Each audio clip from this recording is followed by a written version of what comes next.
Laurent Mekies freezes mid-conversation as the data flashes red on the Red Bull screens. Something inside Verstappen's RB21 doesn't match the model, not a failure, but an anomaly. He rushes toward the car, kneels by the floor, and studies the airflow sensors with disbelief. What he finds isn't a malfunction, it's proof that Max Verstappen is driving beyond the limits of engineering. From the very first sector, the data screens in the Red Bull garage told a story no one expected. The RB21, a car criticized for its instability since mid-season, looked transformed. The oscillations that had plagued its floor were gone. The transitions between high and low speed corners were fluid. The telemetry looked too perfect to be real. Engineers began checking sensors, half convinced the readings were false.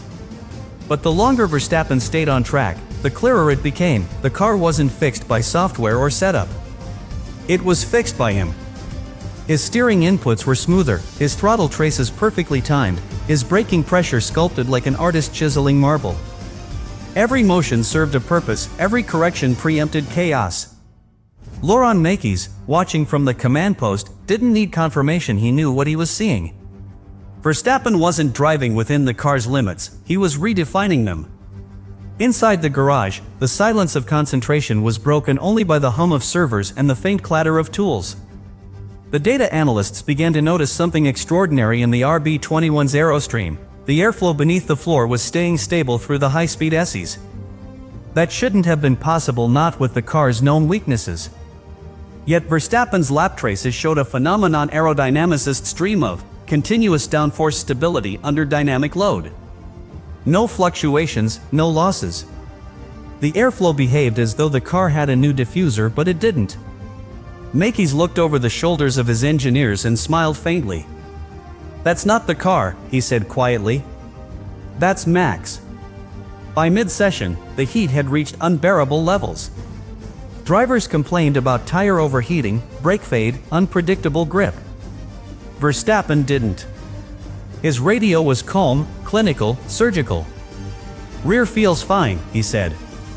"Balance is good."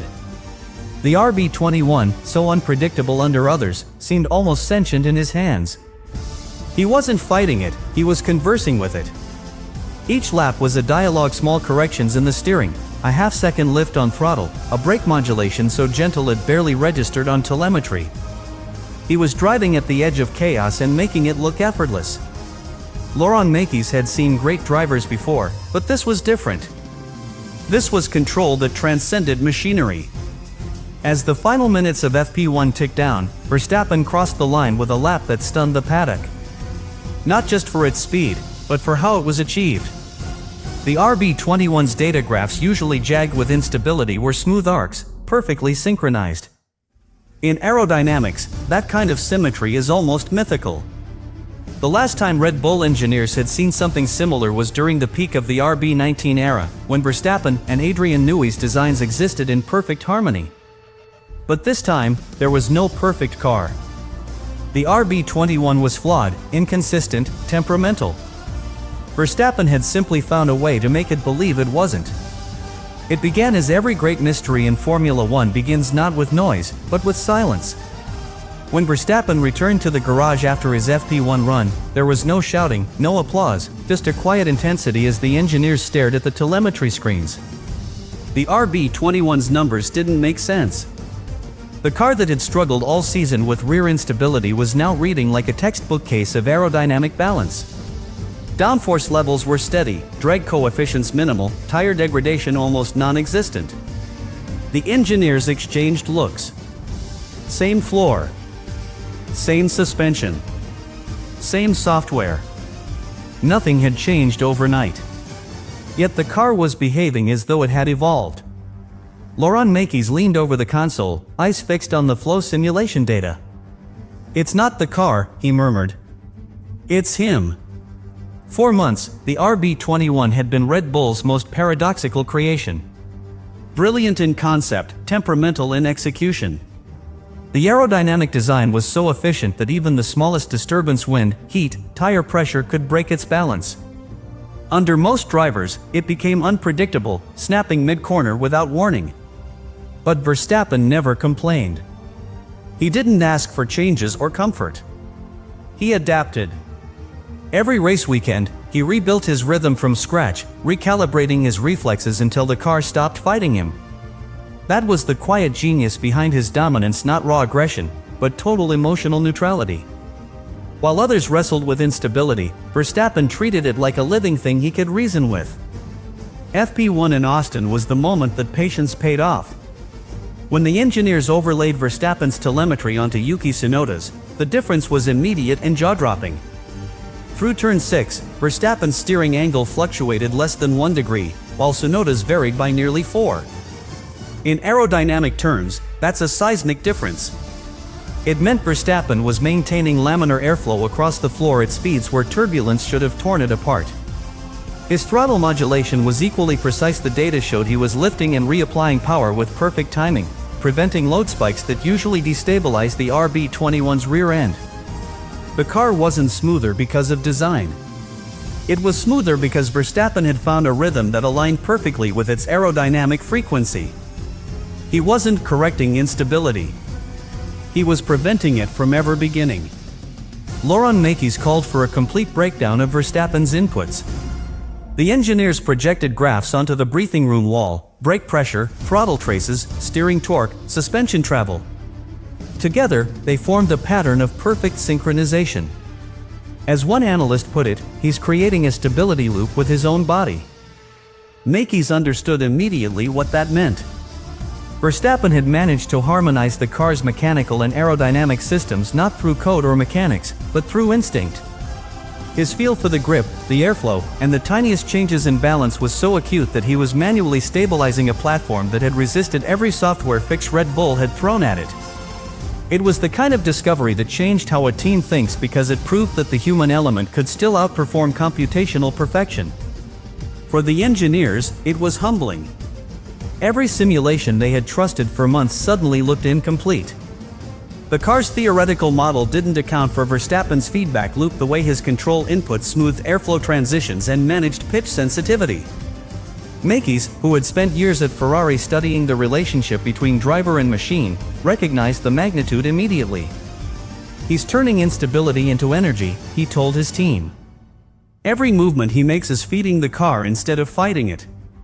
It was a revelation that cut to the core of modern Formula One. Technology might dominate, but human intuition still leads. Verstappen had just proven it. The data streams were endless: steering torque, aerodynamic load, brake bias, throttle progression, rear ride height.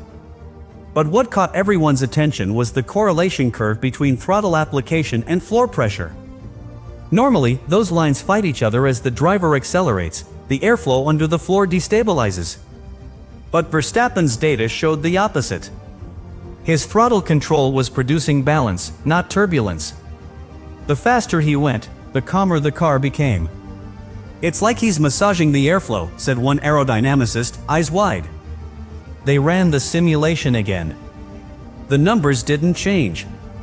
Verstappen had achieved what most engineers consider impossible, turning throttle modulation into a stabilizing aerodynamic tool. That wasn't reaction. That was intuition functioning at the level of physics. Laurent Mekies ordered the data to be cross-checked with simulator input. When the virtual RB21 was programmed with Verstappen's telemetry, the results were staggering. The simulator recorded higher downforce consistency through the high-speed SE, something that had eluded the real car for months. But when the same simulation was run with Tsunoda's or Perez's data, the model collapsed. The RB21 lost rear stability instantly. Verstappen's driving didn't just optimize the car, it changed its aerodynamic profile. One engineer turned to Mekies, half in awe, half in disbelief. "He's bending the airflow to his will." Mekies didn't respond. He just nodded, understanding exactly what he was witnessing, the rare moment when human skill surpasses mathematical logic. For Red Bull's technical division, this was a paradigm shift. They had spent years perfecting cars around datasets, wind tunnels, and computational fluid dynamics. But Verstappen had revealed a blind spot in their science: the human variable. He wasn't following aerodynamic law, he was rewriting it intuitively. His steering and braking created micro-adjustments in pitch and yaw that optimized airflow automatically. In effect, he was performing real-time aerodynamic tuning, something no engineer could ever replicate with software. Laurent Mekies gathered the team and said quietly, "This is what we designed for, and he's showing us how it should feel." That night, Red Bull's engineers fed Verstappen's FP1 data into their predictive model for the 2026 car. The goal wasn't to copy his driving but to understand it, to design a machine that could respond naturally to the same patterns of control. Mekies believed that the future of performance lay in synchronization, not simulation. If the car can learn from Max, he told the technical group, it can learn from anyone. His plan was revolutionary: to make the next Red Bull adaptive, reactive, capable of understanding a driver's rhythm the same way Verstappen understands a car's. It wasn't just evolution. It was human-machine symbiosis, a partnership that would redefine engineering itself. As dawn approached, the engineers replayed one final onboard lap, Verstappen flying through the high-speed turns with millimeter precision. Every flick of the steering wheel, every modulation of throttle was poetry in motion, invisible to the untrained eye but deeply mathematical to those who understood. Mekies stood watching, silent, knowing they had witnessed something historic. It wasn't a new component or a hidden upgrade that transformed the RB21. It was Verstappen's brain, his understanding of flow, grip, and balance, doing what no computer could. In that garage, under the harsh fluorescent lights, the Red Bull team didn't just see data. They saw art. And Laurent Mekies, smiling faintly, summed it up with one quiet sentence that would echo through the factory for months. He's not driving the car. He's designing it with his hands.